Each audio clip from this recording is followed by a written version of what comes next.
మనం నించున్నటువంటి ప్రదేశం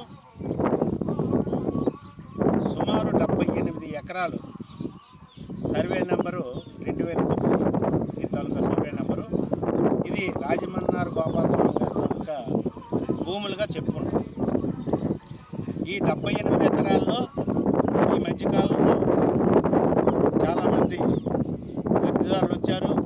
ద్వారా 18 ఎకరాలు లేఅవుట్ వేస్తే చాలామంది 83లో కొనుక్కున్నారు.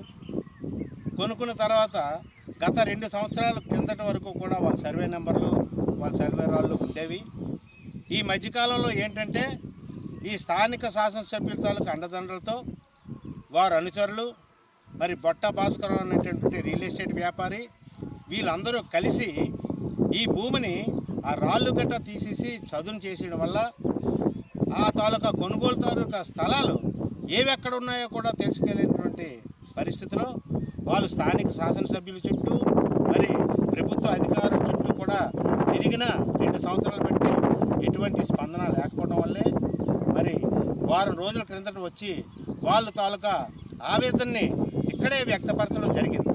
మీరు ఈ స్థలం అంతా చూస్తున్నారు. ఈ స్థలంలో వాళ్ళు 18 ఎకరాల్లో 30 మంది తాలూకా స్థలాలు ఎక్కడున్నాయో తెలియదు.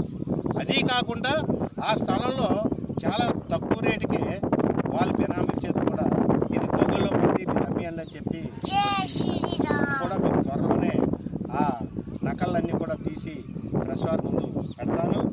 ఇప్పుడు మనం నిల్చున్న ప్రదేశం అయితే ఇది పూర్తిగా గడ్డ, చాలా పెద్ద గడ్డ. ఈ గడ్డని మరి కబ్జా చేస్తూ కప్పేయడం కూడా జరిగింది. ఈ పక్కన కూడా గొట్టాలు, ఆ గొట్టాలు ఏ అధికారుల తాలూకా అనుమతి తీసుకుని వేస్తున్నారో ఎవరికీ అర్థం కావట్లేదు. మరి ఈ విధంగా విజయనగరాన్ని ముఖ్యమైన స్థలాలనే కబ్జా చేస్తున్నటువంటి మరి స్థానిక శాసనసభ్యుల్ని మరి ఏమనాలో మాకైతే అర్థం కావట్లేదు.